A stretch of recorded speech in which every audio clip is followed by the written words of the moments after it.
Hi, everyone. So, this is Jessica Gandara with another Women Unscripted interview. And today I have the honor and the privilege of interviewing a fellow sister, Kimberly Benjamin. And she's done my 31-day challenge course twice. She had unfinished business, so she took care of that the second time. And then she is now in our sisterhood and something really special. Like this sisterhood is something that we create together. It's not just like something that I created. It's something that's still very dynamic and always growing, and we're trying new things to connect. And Kimberly has been a part of that, and I'm so honored to hear her story deeper because I know there's so much to you, and we scratch the surface when we have topical discussions in our sisterhood and stuff. But I want to hear all about you and like starting from where you grew up and how you grew up, and then we'll take it from there. So, Oh, welcome, Kimberly. thank you, Jessica. This is so fun. It's like my big sister is like interviewing me, so it's like different. My big sister. So, let's tell everyone where you grew up, where you're from. Okay, so I was born in New York. Family is Haitian American. My mom was born in Haiti, dad in Haiti. And then they all moved over here. And then we was in New York, and then we ended up moving here to Florida. And from Florida, we lived in Miami Shores, type of Mhm. like Miami Shores, Biscayne Boulevard. And I always say that my mom was so amazing. You don't realize it as a kid, but we never stayed in the poor area. We never stayed in the rich area. We was always in the middle. So if you make a right, you're gonna go right over there to Miami Shores. If you make a left, you're gonna be over there in Biscayne where the prostitutes and all that stuff was over there. Yeah, yeah. It was a fine line in that area. Yeah, Yeah. So, cool. mhm. So, at what age did you move here? We've been here since I was 4. And And how then many brothers and sisters do you have? I am the oldest of 3 girls. Okay. I Yeah. didn't know that. Yeah. I'm Interesting. the oldest of 3. Cool. And then, so tell me about school, how it was when you came over. I don't know how much you remember about living in Haiti, Mhm. Well, but for me, doing the back and forth. So let's go as low as from elementary.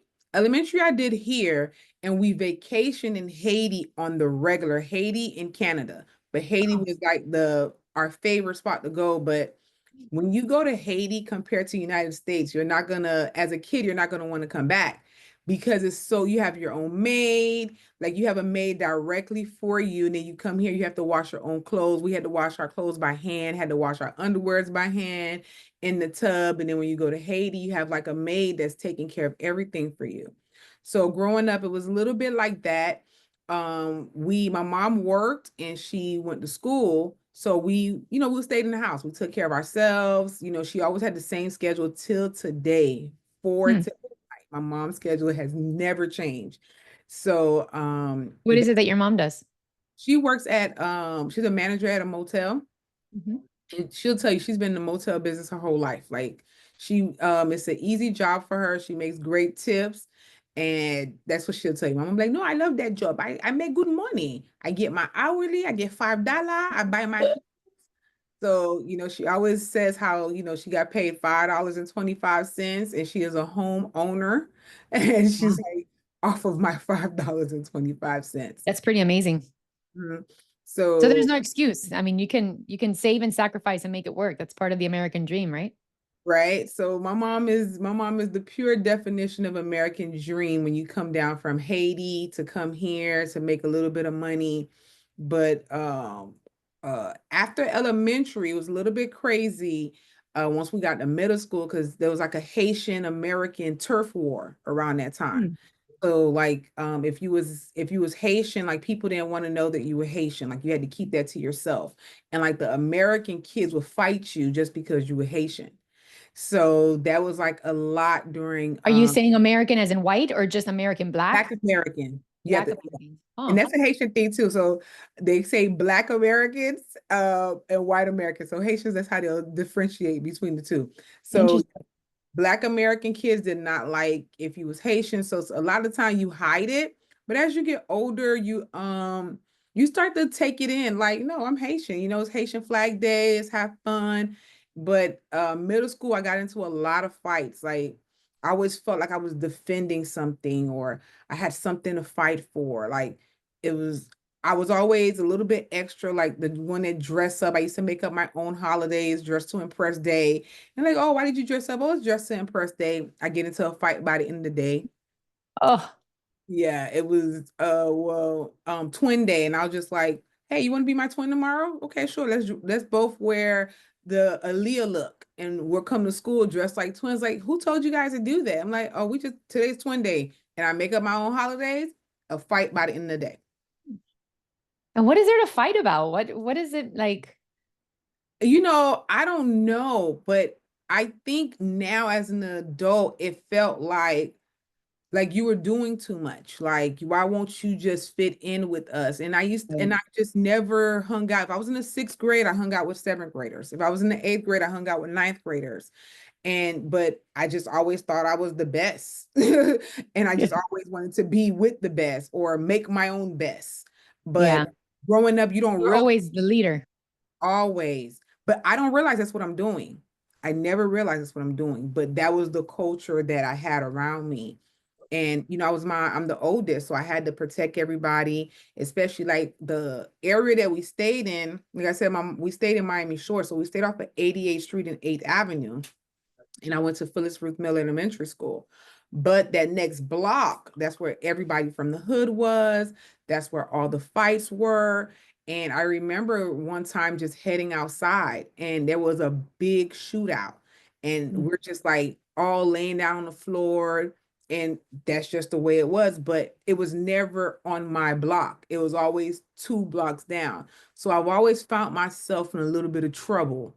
Always. Like wherever the trouble was, wherever the bad people were, that's where I was. Oh man. So speaking of which, tell me what happened during middle school. So middle school, I had a boyfriend, which was in my church, and then we end up getting pregnant. How old And were you at this point? I was 14. I was 14. But this is a little bit crazy, but if I go back just a little bit, I kind of grew up in the lifestyle of just getting molested from the age of 5 all the way up to maybe 10. So that becomes a little bit normal, but you don't know that is wrong, but that's just the way it was. Like my mom used to go to work and our neighbor, and then it was crazy. One of my childhood best friends, like we got molested together. And we Wow. didn't know. I'm coming over, like in the Haitian culture, you have to come over, say hello, you kiss everybody. But when this man kisses you, he kisses you, he lifts you up, he grabs your butt, but you don't know that this is wrong. This is just the way it is. So now as an adult, like you realize like you're a little bit hypersexual, but it goes back to that. And I think that's what opened the door for sex for me.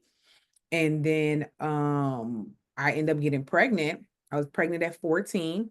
I told it was so crazy. I went to Thomas Jefferson at that time, and it was the last day of school, and I just said, "Hey everybody, I'm pregnant." And all my teachers were shocked, and they're like, "You're pregnant for real?" I'm like, "Yep." And they were so disappointed, but I told my mom, and she was like, actually, she told me she saw Haitian superstition. She saw this baby lizard in her window every night. She said, "There's somebody in this house pregnant." Oh my And God. I'm like, "What?" She's like, "Yes, there's a baby lizard's been sleeping here every night." And then she's like, "It's you." I'm like, "No, it's not me." So she takes me to the doctor's office and she has me pee in the cup. I pour water in the cup because I'm scared now. I don't know if I'm pregnant or not. I did not know if I was pregnant. And then they tested, like the test was inconclusive, so we had to do a blood test and they came back pregnant. So she's like, "Oh my goodness, like how did you get pregnant? Who you got pregnant with?" And at the time I was dating this he's 4 years older than me at the church. And I'm like, "Okay, that's Isaac's dad. That's who I'm pregnant for." So that was like another humiliation to go to because he was like the young deacon pastor, Oh boy. so he's like he got you pregnant, him? So then that was another frown upon. Like everybody was like very like disappointed. But But before we jump into how everybody felt, what was it like for you at 14 to realize you were pregnant? my mom, that woman is amazing. She was just like, "Hey, you're pregnant. You're not killing this baby. Um, and it's not the end of the world. You're gonna graduate high school. You're gonna go to college. You're gonna be something." But I was scared. I was like, I don't know what to do with a baby. I don't know how to take care of a baby. You're still a baby. I didn't even know I was a baby. Yeah. I didn't even know I was a baby. And I even remember, as crazy as it was, I had my sister jump on my stomach to see if I could create an abortion. Like that's how, like I was scared, but it was like 4 months. And then my mom's like, no, we're having this baby. I'm gonna be here to support you. And she took me out of our middle school. And then I got retained. I had to redo the eighth grade. Um, I redid the eighth grade, but to some extent, I would say as an adult today, like my son kind of saved my life because that path that I could have went down, like I was around, like I told you, all the prostitutes, the gangsters, the thugs, like I knew everybody. And I remember just walking outside and a guy stopped me and gave me his card and said, hey, you look beautiful. You come work at my strip club and I think it was called Black Ice or some shit. I don't know. But he's like, you come work at my strip club. And I gave the card to my mom, and my mom was like, hey, you can't go outside anymore. Don't walk outside these parameters. But yeah, that was the area. It was a lot of adult child molestation in that area. Like all the men from different cultures, Spanish, white, Haitian, in that area, there was a lot of those. So crazy. Mm-hmm. And then so living in that is crazy in and of itself, but um I know you have kids, so imagine your kids at 14 being parents. Can you imagine that? Oh man, that means that it was be if my kids at 14, those are my responsibility. Like Yeah. now, and they would, you don't realize it, but once I got to cope, I kind of like changed my whole life around. Like I went from being a CB student to a straight A student. I became vice president. Um, it was hard because I had to work. I started working at Regal Cinema on South Beach. That was my first job. They Mm. hired me. At And 14? uh 14, I had him. So 15, 16. Mm. I was 15. I wasn't 16 yet because I had to be off the clock by 10 o'clock. So Hmm. I had a real tight time schedule, but yep. That's tough. So going to school, working, and raising a baby by 15 years old. Yep. Wow. And I can't then even imagine. a year later, I ended up meeting another guy. So Isaac's dad ended up going to the Marines and we broke up. And then I ended up meeting DeAndre's father. And he was 1 year older than me. And my mom's like, if you're gonna get a boyfriend, I'm not helping you take care of your kids. Yeah. I'm okay. So I ended up having another boyfriend, and then a year and some change later, I'm pregnant with baby number two, still in high school. Oh my God. It didn't Mhm. scare you enough having the one. No, I guess I wasn't scared. I think I was just like at that time, I don't know if you would understand that mindset, but at the time you're thinking about you want to be married, you want a family, and you want to make your life easier. So to you, it's like you don't want to do it by yourself anymore. So if you have a boyfriend and you have somebody there, you're like, okay. But my family was really big against abortions. And I was like, okay, well, DeAndre's father is the love of my life. This one I'm gonna be with forever. And once me and him didn't work out, I was like, I'm not having any more kids until I'm married. Yeah. Hmm. Uh, and we'll get there because Hmm. I love your husband. We'll get there. So how, okay, so I mean, that's crazy challenging. So now you have two kids. You're what, 16, you said? 16, 17, 18. Yep, two kids. And how was that working? Were you still working at Regal Cinemas? Like, were you still So doing that from and the two kids? No, from Regal, we end up moving to Miami Gardens, or what we call Carol City back in the day. So Hmm. in Carol City, so like same thing like my mom, we stayed on 47th Avenue, 191st. If you head up on 57th, that's Miami Lakes, the nice bougie area. You head down, you're in the Yeah. always in the middle. I don't even know if she knows that she's doing this on purpose, but Like your mom and the whole family moved. It wasn't just you. yeah, it was my mom, my sisters, and we always had a whole bunch of people living with us, and my aunt. And then because I had kids, so she gave me my own room, and I had the floor room, so she turned that into a bedroom for me. And I had daycare. It was just all I wanted to do was go to school. So now it's my senior year. I'm in school and I'm like, man, I went through some more craziness. I let both of the kids go with their fathers. Like, I just want to have a regular senior year and be a regular teenager. That was my dream. And I joined cheerleading, flag it. I did it all. And I enjoyed being with no kids. So now it's time for the kids to come back. My oldest son, Isaac, his dad brings him back with no problem. But then DeAndre's father did not bring him back. So then I had to go to court, and then now I'm in a whole custody battle. So for almost 10 years of my life, me and this man was like in a big custody battle. But back to 10 that, years? yeah, 10 years of my life Wow. was always DCF. Mm. And I still struggle with that emotion of it. Like, I don't trust him. Like, we're great. We'll sit here and have a great conversation right like this. And then he can say the littlest thing, and I'm like all the way up, but it's just from all the, just imagine every year you have DCF coming to your house, And check. DCF, for people who don't know, it's the Department of Children and Families. Yeah. Yeah.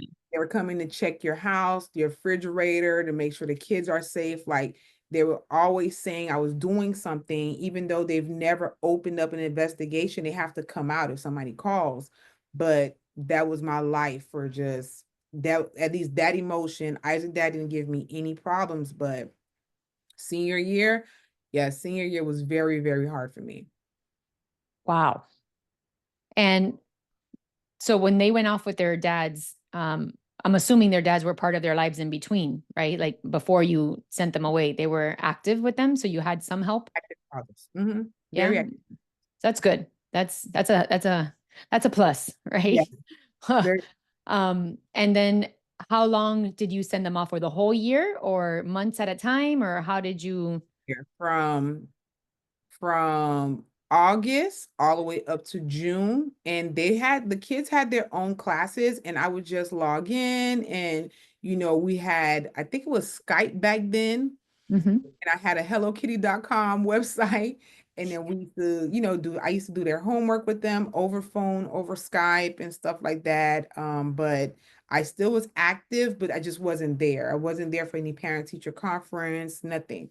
But and I realized too, like, I did it. It was very selfish of me, as me today can't do that, but me Yeah. then, I'm a kid, and I just Right. do what I want to Right. do. And I don't want to be responsible for anybody. I don't want to go get diapers or go to pick up the kid from daycare. I'm like, no, you go with your dad, and I just want to be normal. But I did appreciate them for, letting me do that.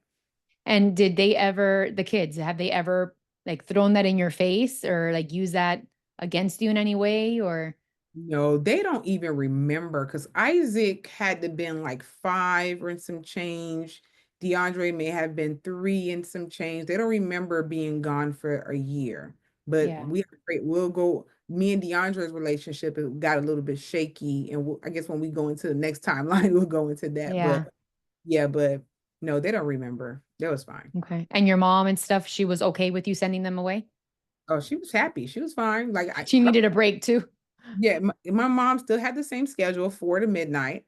And my sister used to watch the kids for me while I work. So I've always been busy my whole life. Like, I've always had 2 jobs and school. That's the way I grew up. Yeah. Wow. That's a big load for such a young person and so much responsibility. Mhm. Okay, so you've had the two boys. Now what's next? What's the next big challenge or hurdle you had to do? Or how So, did or maybe you met your husband first. Like how did all? oh no. So now we're out of high school, and now I'm in nursing school. I went and got my CNA license, my LPN license. I did not know this about you. Yes, I did. I got my Interesting. CNA my senior year. I did the LPN the first 2 years, Miami-Dade College and Hmm. Lindsay Hopkins. I think that's what it used to be called back in the day, the old school. Hmm. So we did there. And after that, I wanted to be a nurse. I was like, I'm gonna be an RN. That's my dream. I want to be a nurse practitioner. And also, backtracking, I had counseling a lot. And my counselor was my nurse practitioner at Cope. And Cope is the Hmm. school that you go to when you're pregnant. So it's only pregnant kids, and they might let this kid's father come, but that was craziness. So they only let pregnant women there, Yeah. ages 12 to high school. So that was Well, wow. 12. Yeah, and we actually had a 12-year-old when I was there. But yeah, so after that, I started working at Chili's. And then I was working at Chili's and I got my license and I was about to get a job at this nursing home on 57th Avenue on like 199th. And then I wouldn't forget I had to change a trach and I was disgusted.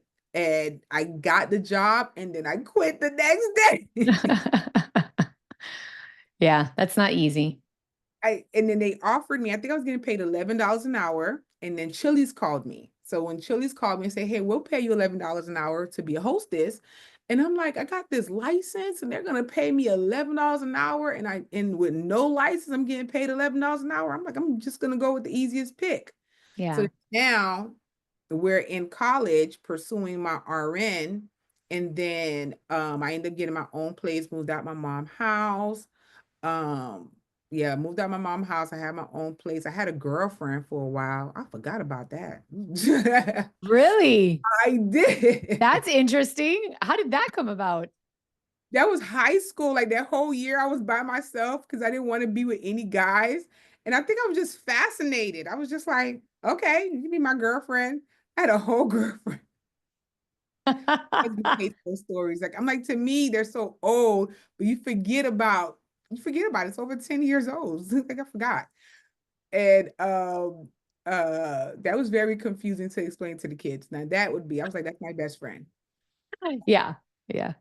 So now I'm in college, I'm going to Miami-Dade to get my RN. And then I'm still working at Chili's, but then I'll never forget at my apartment, my friend Vanessa, she came to the house. She got this big purse full of money. This had to have been, I'm gonna say between 2011 and 12. And she came full of money. I'm like, what do you do? She's like, oh, I'm just a hairstylist assistant. I'm like, well, how much money do you make? Oh, about 1,500 a week. I said 1,500 a week. I'm like, well, I know how to do braids. Let me know if they need help. And then one girl needed an assistant. And then I end up doing her hair. I was 2 years into college, and I'm like, this money is sweet. And then I drop out of college. Wow. Yep. I dropped Wow. out. I just was chasing the dollars. Right. Right. Right. And And were you that's making that amount of money? Oh, girl, I was making some real money. I loved it. Ooh, it was, and around that And time, I'm assuming it's tips, right? no, I am No? getting paid $20 per braid down, $20 per sew in. I get paid $10 per wash, and this is per client. And we had a really, really popular hairstylist, like multiple stylists in there.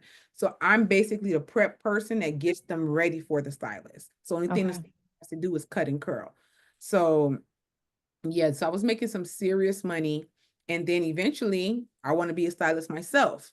So then my trainer, Kathy and Carla, they end up teaching me how to do the sew-ins. And it was amazing. She's like, hey, I'm not coming to work today. Take all my clients. Whatever you can't do, give it away.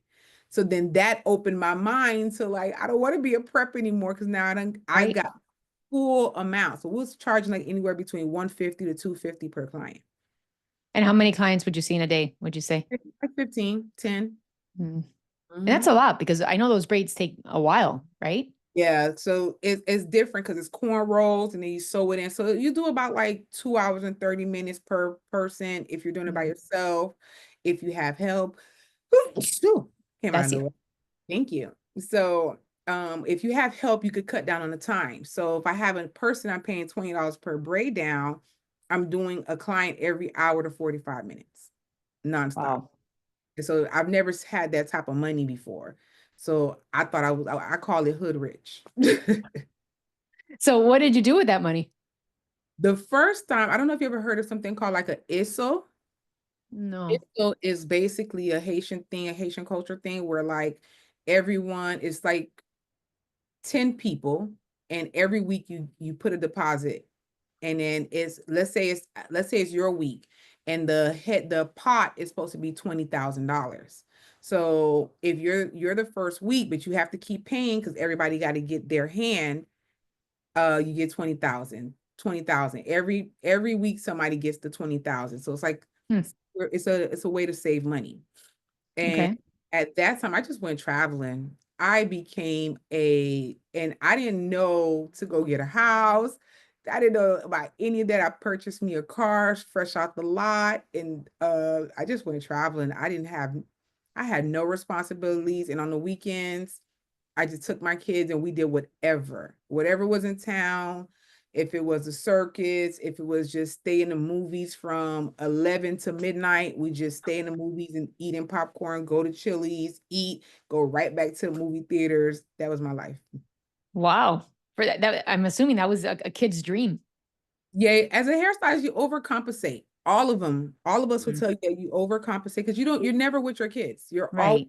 at work. Like I'm at work from 9 a.m. to 4 a.m.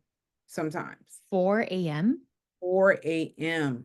And then you right back at the salon early. So that's why you need an assistant to start prepping the first three people. So when you could come in 2 hours late.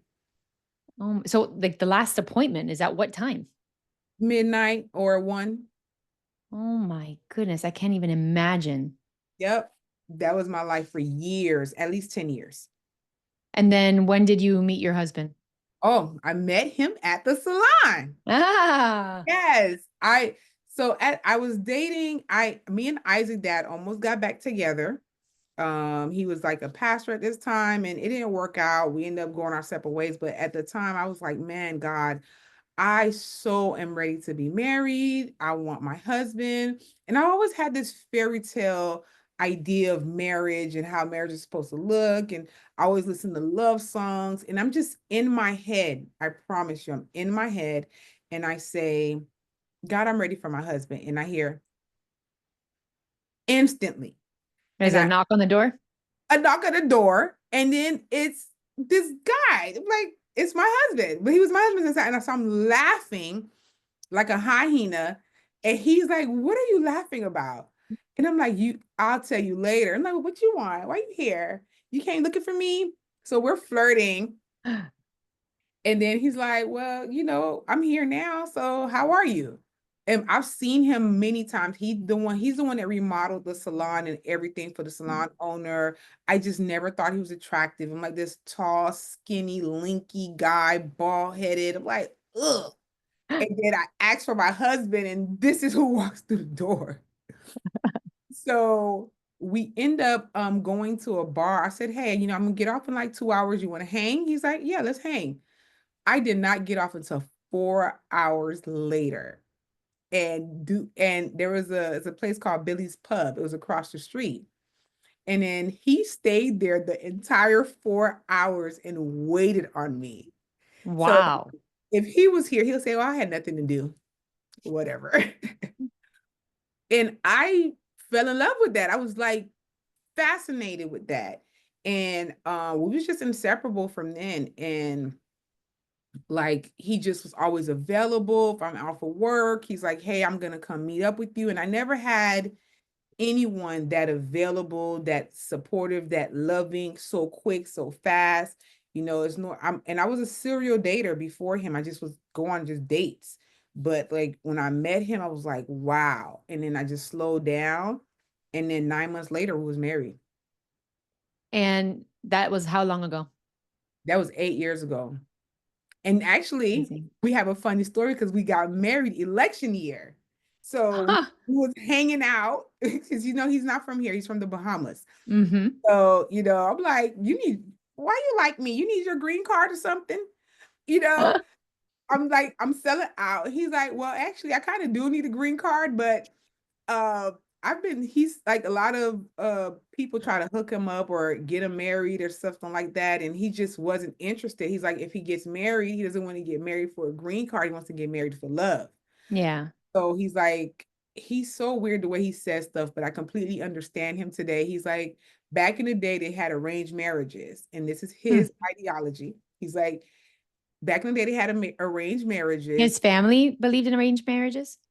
No, this is just him reading books. Hmm. This is what he says. He's like, I've done the dating for 2 years and it don't work out. I don't want to do that. I am infatuated and crazy about you right now. Let's just get married. And I'm like, well, I'm kind of crazy about you too, but like, you want to get married? And he's like, yeah, let's just get married. And then I'm like, we was not head over heels with each other. We just was like, want to be like that teenage crazy love. You just want to be in a person's presence by any means necessary. That's where we were. And that's when we got married. And now we have all the, and like the rest of it came later. He's like, no, this is going to work out. This is my future. I want you to be my wife. We're going to work long term. And and when he proposed, I'm like, well, I don't believe you. So then he's like, he proposed to me on the beach and he actually had a ring. And he's like, I am very serious. This will work out. History has shown that this is the right way to have to propose to a woman. Oh, Gerald. And how long after you met did that occur? Did he 9 months. propose this? Oh, it So was this so 9 months. as soon as he proposed, immediately you got married? When we got married. So he proposed in October, and then we got married December 22nd. Wow. Yeah, and we got married election year. So every year, like this is election time, and he was like, "Do you want another term with me?" I'm like, "Why not?" You're signing on for another 4 years? Yeah. So we always have this big conversation. Well, this will be our second term. That's so funny. And how was he with your two boys? So he came into your life, but you already had two boys and some baggage, right? You had the two dads and you had all this going on. How did he transition with all that? Well, it was hard for the both of us. When we started dating, or at least when we got married, everything shifted. It turned into, you know, how do we deal with the parents? Because he had two kids too, and then I Okay. had two kids, and he actually, one of his sons was living with him from the Bahamas, so it was like it's us over the kids. That's the only way we'll be able to survive as a blended family. Yeah. And I was like, okay, we can do that. So it's us over the kids. He's like, the kids are gonna leave us one day. So Yeah. we have to like each other enough that even when they leave, we're still gonna be together. And then I was like, okay, I just went with it, but it was hard.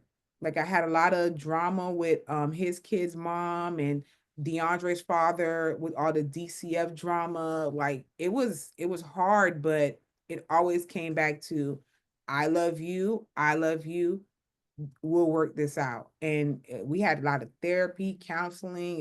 It was different, but he was always so nice and so sweet, and whatever it takes to make it work. That was always his mindset. Like, what do you need me to Love do? that. How do we fix this? And we never had any drama between him and I. It was always out stuff, but never Yeah. him and I are beefing or upset with each other. There's always other people.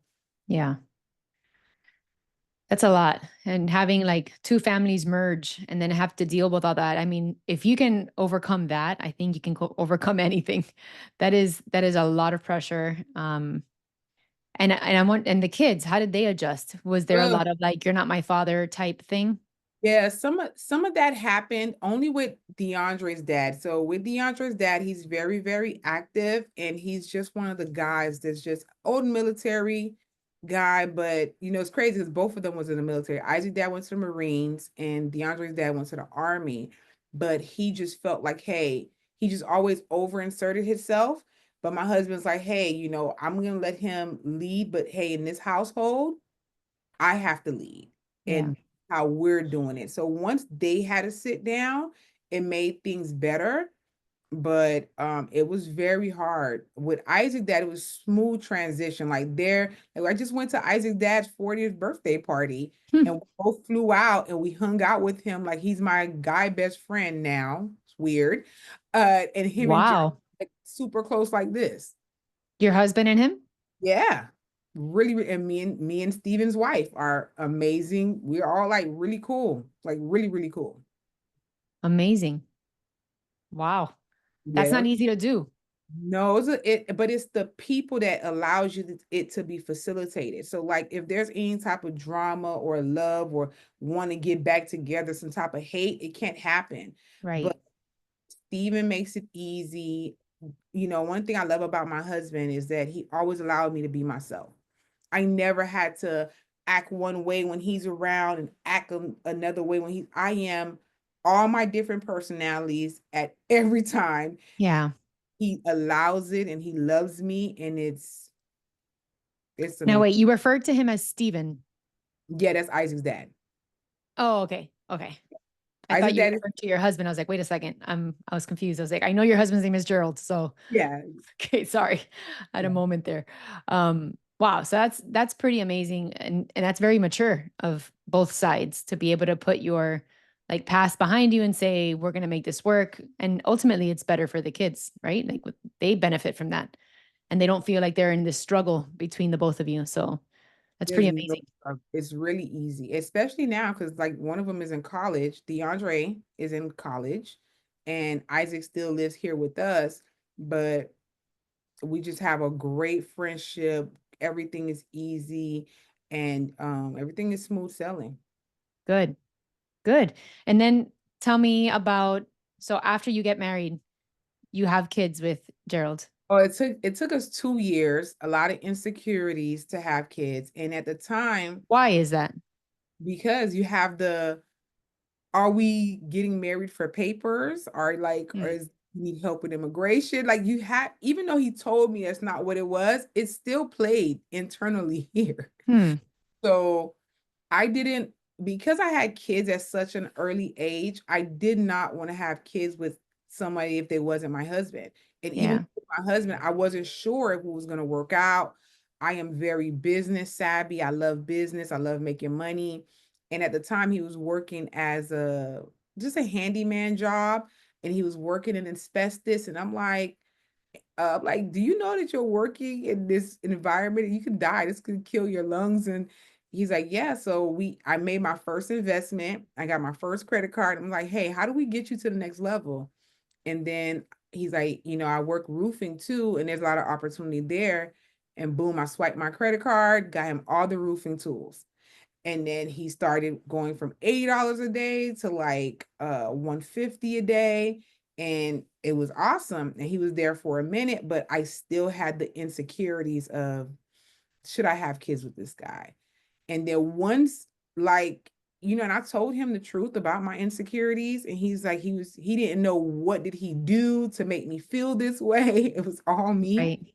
but he just loved me through it. And then we ended up getting pregnant, and then I had a miscarriage. Hmm. And after the miscarriage, he's like, nope, we're gonna have a baby tomorrow. We're gonna try again. And then like a month and a half later, I'm pregnant with Hakeem. And you were how old at this point? Ooh, Hakeem is turning 5 and I'm 36. So that means I'm 31. I was 31. So, and your last baby you had at 16. Yes. So that's a huge difference. Oh, my household is so crazy. All the kids live with us. We had a custody battle with my husband's one of the last kid that he had. We Hmm. had so Marshawn lives with us. Tyson mom let Tyson lives with us because he was born in Bahamas. So I have every age group in my house. I have the 3 and the 4-year-old who's turning 5. I have the 9 and the 13-year-old, and then I have the 19 and the 21-year-old. I have every age group at one time. You guys are the Brady Bunch. The real Brady Bunch. Oh my goodness. And what's like a day in your house like with all these Um, different personalities? if you're if it's running up and down for school day, that means Gerald's up by like 5 a.m. going to go do his 5 a.m. run. I'm like maybe 6:45, like, oh, give me one more minute. And then he once he comes into the house, he's like the best dad ever. Like as soon as he wakes up, he takes care of himself, and then we put the kids' clothes out the night before, where he's getting the little kids ready. He really enjoys getting the little kids ready. At that time, I would just while he's getting little kids ready, I'm taking the other kids to school, and then we circle back, take the rest of the kids to school, then we go to work. And typically I'm home like around 5 to 8, anywhere between them hours. and that's what I'm cooking. Whenever I get home, that's what I'm cooking, and I'm making a big. And I'm still struggling with that now because the bigger kids don't really eat. Well, got one in college, and the one doesn't Yeah. really eat at home anymore. So I still don't know how to cook for a small amount of people. So I make these big pots of rice and beans, big pots of chicken, big pots of veggies, and there's like, and they stay in the house for a long time. Big transition, like, yeah, I'm still struggling with that. My goodness. And I know you've always told me that Gerald is very hands-on with the boys. Mhm. Um, I'm sure the little ones appreciate having their dad around to do all of Oh, this morning stuff and stuff, right? Because I know you're there at night and you can do the night stuff, but I know he worries and dotes on them during the day. You've told me that he's loves very it. hands-on. And thank you for you because he put Hakeem, Marshawn, and Tyson's are all in jiu-jitsu. Are I didn't they? but yeah, they're all in jiu-jitsu. Do they like it? They love it. I can They imagine boys loving it. I mean, they're taking it, they get to fight. How fun is that? Oh, they love it. Marshawn is struggling a little bit, because he's like the skinniest, and I'm like, you gotta. I'm like, even if you like try to clap him up or dap him up, like he just his hands just go everywhere. But because of the jujitsu, it's like now he can actually give you a grip. Like he didn't have any grip. It's beautiful. Gerald handles that, like taking them to jujitsu. That is beautiful. I like the dojo that we joined. They actually had like a big family day, and they're like it really is a whole different culture just Yeah, going it's jujitsu. true. It's true. The jujitsu family is very tight. Yes. I don't know if it's because, like, when you go through something traumatic, you get really close to that person. When you're Yeah. fighting with these people day in and day out, and not fighting in a bad way, but like Yeah. fighting just to make, learn and I mean, you really are put into compromising positions and just, I mean, you're exhausted and you're learning at the same time and you help each other out. When you're done, you have this connection, this bond. Like we just went through this war together, and it really Yes. is like this team building thing. So the jujitsu culture is very unique. Like at Yeah. one moment you're trying to like beat each other and break each other arm, and then the next minute you're like, oh man, that was awesome. Thanks for that. And Yes. while you're trying to break their arm, they're like, look, if you move to the left a little bit, you can break it that way. Just getting their arm broken, Obviously you're not going to break it, but I mean Yeah. they take you to those limits, and it's really interesting. That whole community. I love jujitsu. Even as a girl, being in a Yeah. combat sport, I find like that it's a family. It really is a family. It's a different, I don't know, it's deep, like a deep family. I love it. I love it. Even like when they did their party, and that's another thing, just know like just watching my transition from like hood parties or Hmm. like and then these new parties, like I'm in a whole new realm, and it took me a second just to even find myself. Even just joining the sisterhood is like, that was hard for me. Even when I joined this other organization, like I had like white friends. I'm like, I've never had any white friends. I've had Spanish friends, but Yeah. never white friends. So that was Yeah. it's really different. And the jujitsu, it's like, okay. And they're like, hey, just join. Nope. First 3 months free. No, I gotta come in. And they just really want everybody to bond, and they're Yeah. serious. Like even when we did the party, they had like most of the time people get like chicken at their party. They're like, no, we're getting steaks for everybody. And I'm like, you guys are rich. You can afford to buy steak for everybody.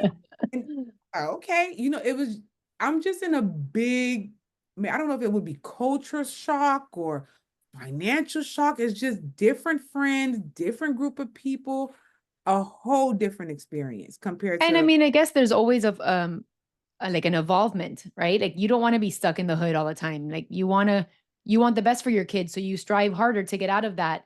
And then by oh, doing that, you surround yourself with different people. I know when we had our two little ones, we were in a school zone that wasn't the best. And moving out of that school zone would have required sacrifice. Like we would have to have bought a house, which is where we live now, which is more expensive. And it really would have been a little bit of a stretch for us at that moment.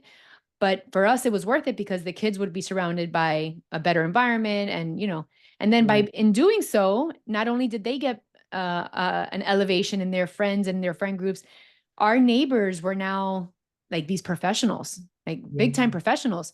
So now we get to surround ourselves with these professionals, and then seeing them go out every morning at 5, at 6 in the morning, jogging, this and that. We thought like, oh, I guess that's what you do here. Okay. And we would go out jogging, and it really, you go elevating. And Mhm. before you know it, you're this different person, and you have all these different groups and networks, and you're connecting with different people, and it's an evolvement. And I think if you're not evolving every day or every year, Yeah. you're doing a disservice for yourself. Like you really should be out there, putting yourself out there and seeing what's the next thing. I never see myself like there's a glass ceiling. Like there's no No glass. ceiling for me. Like every day I could be learning, every day I could be growing. So just changing the kids' school changed, the dynamics for the kids, but it changed it for us too. Now we're surrounded by all these professionals who are just amazing, which Yeah. makes us want to be better, right? And it just keeps elevating. I'm not gonna lie to you, Jessica. It took a second for me to even transition because we stayed in these low income apartments, which I learned something new too. That like Section 8 here in Florida is nice, right? But Section 8 in North Carolina, that is like the worst of the worst. So I didn't know that. Really? Yeah. So HUD here, HUD housing is the worst of the worst. But Hmm. we had, I think it would be the proper term would be subsidized housing. So it's like low Mhm. income. So we stayed in these apartments. And at the time, I'm making at least, I'm gonna say I know I'm making over 75K, but I'm staying in a low. Doing what? Because you're not at Chili's anymore. No, at that time, I am a full-time hairstylist. Oh, you are a full-time nurse. Okay. Yeah. So when we stayed in the low income apartments, and then I just when COVID happened, oh my goodness, everything got shut down. Yeah. But my friend's like, hey man, I want you to learn how to sell life insurance. I'm like, I don't want to talk to people and be the grim reaper knocking on people's doors coming to sell policies. And she's like, okay, I'm telling you, you can make some good money. But COVID opened the door because for it. So I ended up getting my license, and then we started making some serious money. And then my upline, he's like, Kimberly, you make over $100,000 a year and your neighbor works at McDonald's. Do you think it's time to move? And I'm like, I didn't get it. And I'm like, that is so mean. And then he's like, it's time for you to move. And it's Yeah. like, I'm It's the going, only way you'll grow. I was like, no, I can stay here forever. I'm cool. I can find my rent in one day. My rent was Right. like $1,600. I'm like, I'm not struggling. I never have to worry about anything. But then we moved into the townhouse and this gated community. And then I'm like, oh, this is different. I'm seeing Yeah. cars I never seen before. And like you said, people running early in the morning. Your neighbors are actually nice and they're like, hey, how are you? And they're bringing you food, like cakes and stuff. I'm like, oh yeah, that's not happening where we were staying at. Nobody's coming to bring you any cakes. And Right. Christmas, everybody's outside together doing fireworks. So it was beautiful for me. And Yeah. now that's like I am that person that likes to keep going up, but it's like that gated community. I feel comfortable. My kids riding their bike outside or just skating. I don't have to go look for anybody. And I'm like, I You're like no that. longer one street away from disaster. Nowhere near one speed away Yeah. from here. Yeah.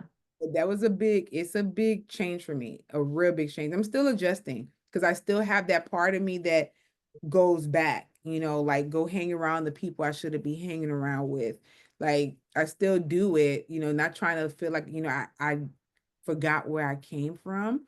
But even when I hang out with them, they're like, you don't talk the same. You're Hmm. really different. Like we don't eat the same food. I like goat cheese arugula salad, and you may just want McDonald's. So I hope that Yeah. don't sound bad, but this is just what I It's growth. You're growing. And because McDonald's is not healthy, and you're now looking to be healthy, and you want to be a role model for your kids. So that's all growth. I mean, if you ask a kid, what do you want, arugula salad or McDonald's, they're going to pick McDonald's. But after a while of every day seeing their parents working out and eating healthy and all these influences, you yes, surround yourself with all these great influences. That's all they're going to know. And that's yeah. what you want. You want your kids to go on the right path and not have to suffer, because if all they know is McDonald's and then one day you throw at them, hey, from now on we're having arugula salad, that's hard. That's a hard Yes. transition to make, right? But if you have them surrounded by constant health and positive habits and things like that, it's not going to be so hard for them to say, yeah, that's how it is. That's what I grew up with. No big deal. Um, Right. it's so So different. Even transitions are good. the back and forth with the little kids. I don't think I told you I started that. I just started having like conversations with Hakeem. I'm like even if he says no, I'm like, why do you say no? Before Hmm. growing up, it's like I said no, that's the answer. But Right. having the conversation, that is also different too, just to create free thinking kids Right. versus kids that are not thinking free or don't want any progress. Like it's very different. And kids want to be heard. The part of the acting up, part of the rebellion that kids have, I think is because their bucket isn't full. They feel like they're not seen, they're not heard. Mom and dad are busy, they're on their phones or whatever. So they need to do extra things to get your attention. But if you're giving them the attention and you're like validating their feelings, like, okay, I see that you're upset. So tell me why you're upset. What's going on? He's like, oh, like, Yeah. okay. And then he feels like, okay, I got this. They're listening to me and maybe they'll take things into consideration. So I Mhm. think by you doing that, I mean, you're setting them up for success. I really think by starting to fill their bucket, making them feel like they have a voice, you know, they have the right to their own little decisions, whatever they are, maybe a toy, maybe a whatever, they kind of feel empowered and like, okay. So I think you're doing a great thing. I think that's very important. Yeah, this is it's really fun, even just, trying to take care of myself and trying to like just because I can dive into work and forget about everything. Like I Right. am fully neglectful and just focus on work. But having kids at a younger age versus having kids now, I can tell you that I am two different mothers. I am Yeah. patient. I want to hear what they're saying. I want to make sure they're safe, but I want to make sure I'm not because we live where we live. I'm like, yes, okay, go outside and you don't need me. But I'm Yeah. still watching from the corner a little bit Right. because I know that the mother I am now versus the mother I was then, those are two different people. Yeah. As they should be, because you were a baby back then. So Yeah. you can't be 40 something and still acting like a 16-year-old. That wouldn't Yeah. be good. So I, so kudos to you for making it work, making it happen and rolling with the punches and what are you making now roughly? annually. Yeah, Oh man. Ooh, girl. This will because you be are a workhorse. I just hit between me and my husband. I think we're at 350. It's And amazing. I've never made that type of money before. Never, ever, Coming from one street from the hood. This never. is what your hard work, dedication, all your discipline, this is where it all is paying off. I've So that's never. amazing. Yeah, I've like we can comfortably and long as we're focused, we can do 20K a month. And I had my biggest month earlier this year. My husband had this big project and we did 60K in 1 week. I was like, So your husband, he's for a so roofer, everyone knows, is a roofer. He has his own roofing company, which is what? What is it called? Top Gun Roofing. Top Gun Roofing. Top And Gun. you work the roofing company also. You do that, but I mean not physical, but you do like the sales aspect, right? And the books and stuff. But you also have your insurance aspect that you do. You still do some hair on the side too? You just for fun now. So I have some VIPs that, they've been with you forever and they're in corporate America. They're not gonna go to anybody else. Yeah. So those are mostly like wigs. And it's like I'll say once every 2 months they want like a wig and something like that. I have like a small perfume store that I'm working with my friend. We both love perfume a lot. So we have that, but that hasn't taken off. So quick question. When is it enough? You have like three or four different jobs that you have your hands in and you're making 350 a year. Are you going I to slow down hit at any point? no, I have to hit over 50 mil. I have to see it. I believe that God put us all here on the world for a reason, and I feel like we should take it to the highest level. I don't want God to be like, I think there's a story in the Bible where they're like, God gave like 4 talents out, and one person buried it, one person saved it, one person doubled it, and the other person did something. But I just want to make sure when God sees me that I live my life, and I went to the highest level that they could possibly go. And I always say, like, I want to live to 140. And I want every time I get another assignment and I'm finished with it, give me another one. I also, did I tell you I have a patent? No. Oh, I have a patent that I had to take a break on. I created an adjustable mannequin head for the wig industry. And how does that work? It's basically a lot of times women we wear wigs, and when you're creating a wig, you normally have like different size mannequins, a small, medium, large. So we need like almost 6 mannequins to create a wig, right? For the different head shapes. Hmm. What I did was I created an adjustable mannequin head that can go from extra small to extra large. So you don't need all those mannequins to create a wig. Wow. And when is this gonna like We're come to still fruition? When? working on it. I got my first prototype. I don't like it. So next year we are gonna have to take a trip overseas to see who can really, put it together the way we like. I just right now, the people that's here, they're not really It's not working for you.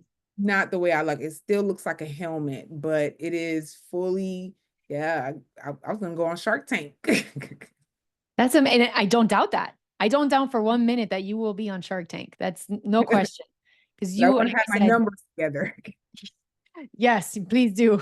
Because they will eat you alive. Um, Yeah, you are such an inspiration. Seriously, you are such a workhorse. You are go, go, go all the time. yeah, To be able to get a fraction of that energy, I would do anything to have a fraction of your energy. You are just, you say no to nothing. You are on the go 24/7. If there's a chance that you can make money in it, you're there. yeah. And that kudos to you because you came from like nothing to where you are now. You're like the true American dream story. I Thank you. I didn't Thank you. know, Thank you. but I'm like, I think so. You don't see yourself as successful? No, I feel like I'm not. I feel like I'm a hard worker, but I don't. I'm like, no, there's still more for me to do. And I'm pretty sure when I get to a mill, I'm gonna say, oh, I'm not successful again. That's amazing. That's Yeah, amazing. And you're showing your kids that if you hustle and you work hard, you can accomplish things. yeah. So I'm you're a working on great role model for those babies. I got to do business for the little ones. They're like, oh, mommy, I want $10. I'm like, you want to know how you can make $10? Go knock on your neighbor's door and tell them that you'll wash their green trash can for $10. There you go. And they're like, you think they'll pay? I'm like, nobody wants to clean their trash can. Absolutely. It's funny that you said that this morning. I thought, oh, I got to clean this thing. It smelled awful. So that's Yeah, so funny. I'll pay your kid $10. Drop them off. I will. He'll be ready. Kimberly, thank you so much. I can't believe an hour's passed by already. So thank Wow. you. Yeah, Okay. went No, by thank quick. you. But I have to tell you thank you too, because Jessica doesn't give herself credit. Well, I'm gonna give you credit. You have helped me get organized. I actually use my calendar. I keep Yes. my Google Calendar, so I have 3 calendars going on at one time. You have been amazing, even with making sure I get on my GC license and just, giving myself permission and knowing it's okay to work hard and make time for yourself. Because I didn't do that. Like my hair wasn't done. I would never be ready for anything, even just having a small interview like this. And you don't like the sisterhood, like just everybody talking helps me throughout the day. Like, okay, it's all right. Watching everybody work out, like, oh, if she got time to go work out, I can go for a walk. And, having you as my accountability partner, I'm like, yep, when she texts me, I'm gonna respond yes. And I actually did it. Like, and just a 31-day challenge, it was beautiful, and just going back and forth because you don't realize all the different aspects of your life until Yeah. you do the 31-day challenge.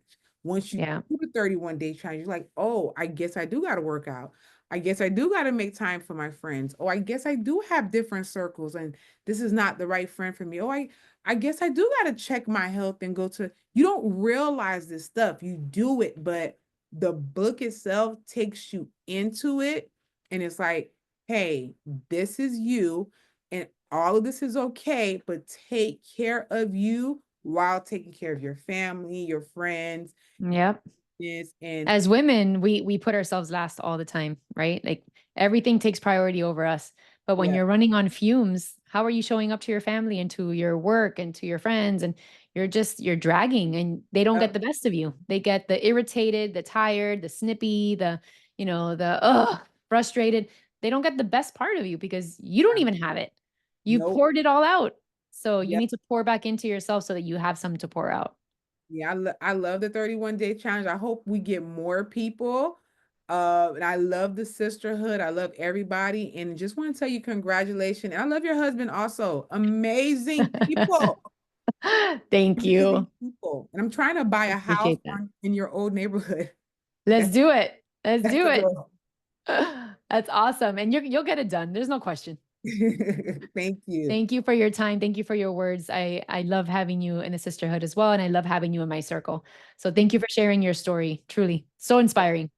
Thank you so much, Jess. I hope more Bye. people Thank you. What was that?